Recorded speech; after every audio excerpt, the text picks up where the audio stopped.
ちは。筆講士で書道家の清水勝信です。今回は字形の整え方のシリーズの4回目ということで、辺と作りからなる文字を解説をしていきます。それではよろしくお願いします。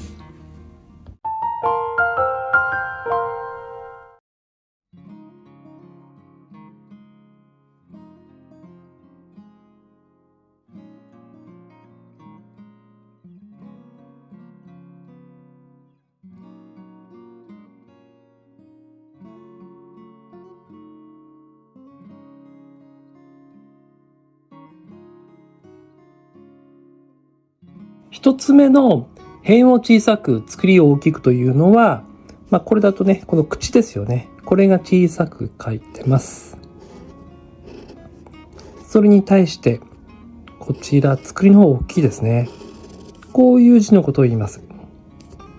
で、ついでにこの字の書き方なんですけれども、ここ横書く隙間均等に書きます。これ鳥のポイントなんですけれども、あとここもね隙間均等に書くといいってですね。これがなるという字になります。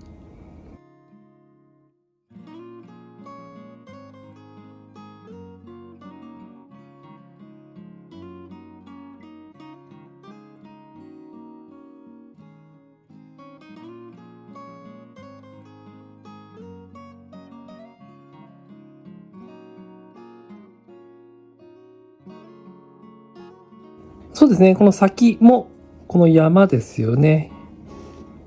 山辺ちっちゃいですよね。で、こちらが大きくなります。パーツがね、1、2、3。この字は3つのパーツが成り立ってるんで分かりやすいんですけれども、左側は1個のパーツしかない。そんな時はやっぱり小さく書いた方がいいですよね。これ逆にうんと長すぎたりとか、横に広すぎたりすると全体のバランスが崩れてしまいます。あと先のポイントなんですけれども、これ可能の可ですよね。これ口先に書いてから縦書くなので間違えないようにしてください。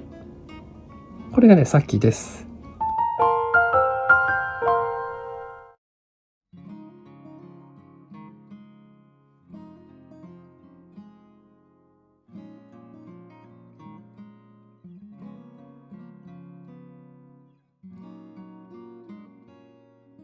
で、2つ目は辺を大きく作りを小さくする字ですね。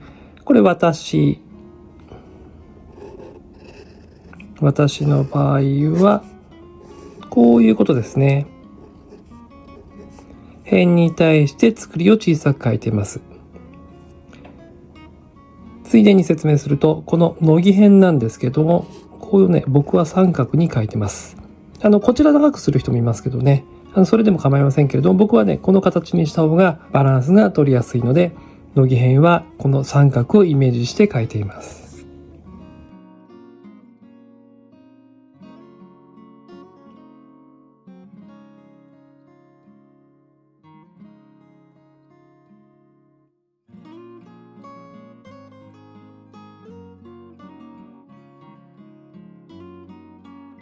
はい、まずこれも木偏があって、これ少し大きめに書いて、こちら作りの方を小さく書いてますね。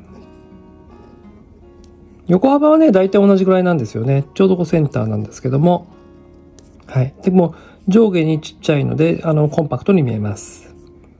松の場合のちょっと書き方のポイントなんですけれども、これ木偏、さっきの乃木偏と一緒で、これもね三角をイメージして僕は書いています。これがね松です。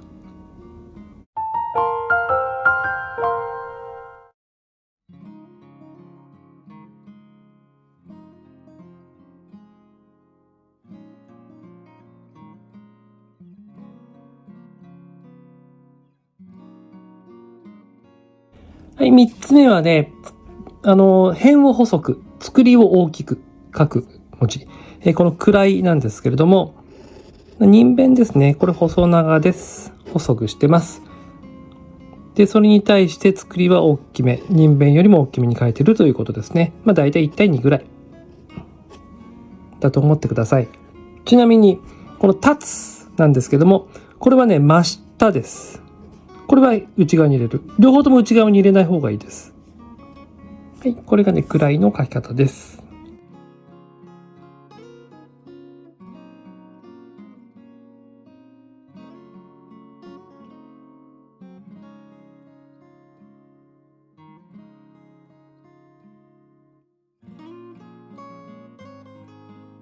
はい、今日これもですね、こちら細長ですね。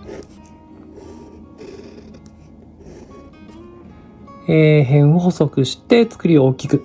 なのでこれも1対2ぐらいだと思ってください。こちらね、力が3つも重なってて、画数も多いのでどうしても大きくなります。なので作りの方が右に行き過ぎないように、この辺ですね、できるだけ左側に書くようにした方がいいのかなと思います。これがね、今日です。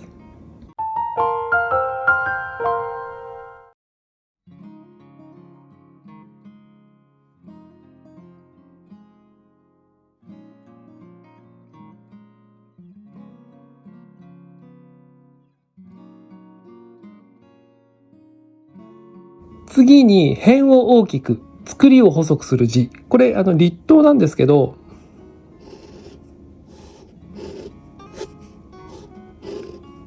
2対1、もしくはもうちょっと大きいかもしれないですけどね。大体2対1だと思っててください。立冬、かなり細めに書いてます。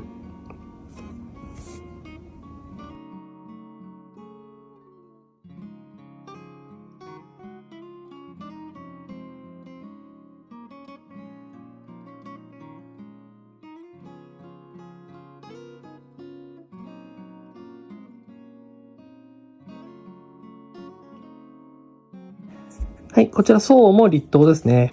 で、こちら蔵があって立冬ですけれども、かなり細く書いてます。やっぱ2対1。で、この蔵なんですけど、この左払い2つ被ってますよね。でね、こういう時って平行にしない方がいいです。今回の場合は、一重根の方を外側に開いて、こちらの左払いを少し縦にしてます。こうしないとね、平行にするとね、ちょっとバランスがおかしくなるので気をつけてください。それがそうです。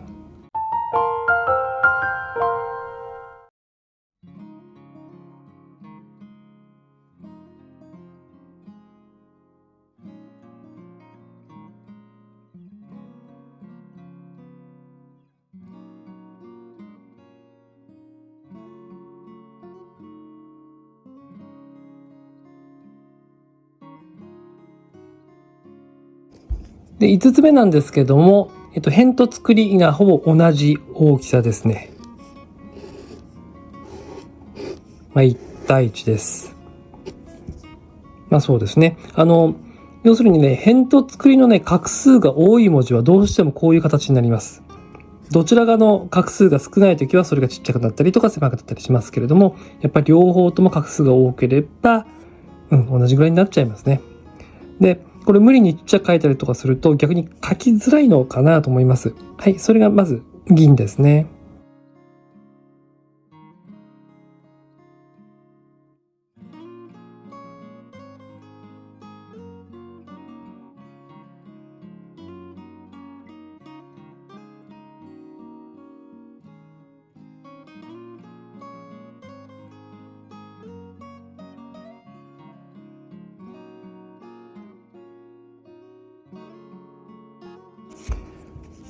はい、この願うって字もそうですよね。両方とも画数が多いです。辺も作りも画数が多いので、1対1同じぐらいの大きさになってます。で、この願うって字なんですけれども、この腹、こっからここまでの距離、こっからここまでの距離同じとかね。あと、このページですけれども、ここね、隙間均等にするとか、ここも一緒でもいいんですけども、こっちつけてこっち離すとかね。それぞれポイントがあります。で、そのポイントっていうのは、このトータルとして見るよりも、それぞれ、これで腹は腹のポイント、ページはページのポイントっていうのがあるんですけれども、辺と作りになった時もそのポイントっていうのは変わりませんので、基本文字のポイントをね、しっかり押さえておくのが大事なのかなと思います。それがね、願うです。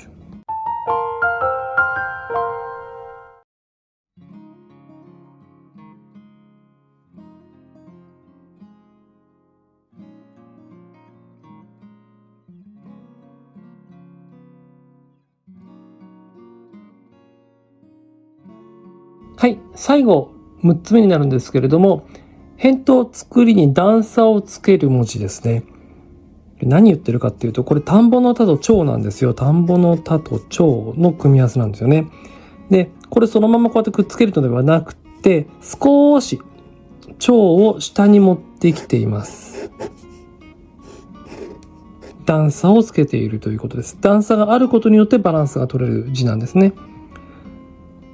はい。で、ちなみに説明すると、この町、これね、結構、この田んぼの田をね、ちっちゃく書いちゃう方がよく見られるんです。こういう風にちっちゃく書いちゃうことあるんだけど、意外に大きいです。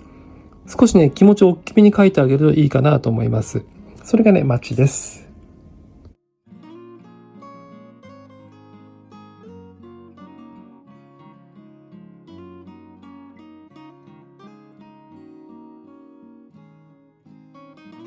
はい。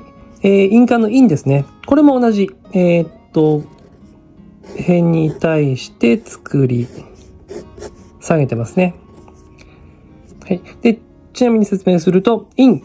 こちら辺の方なんですけども、今ここちょっと僕ね、下出しすぎたのではあるのですが、こうじゃないですからね。こうですからね。はい。ちょっと今極端に出しちゃったけど、少しだけ出さなきゃいけないんですよね、ここね。それがいいんです。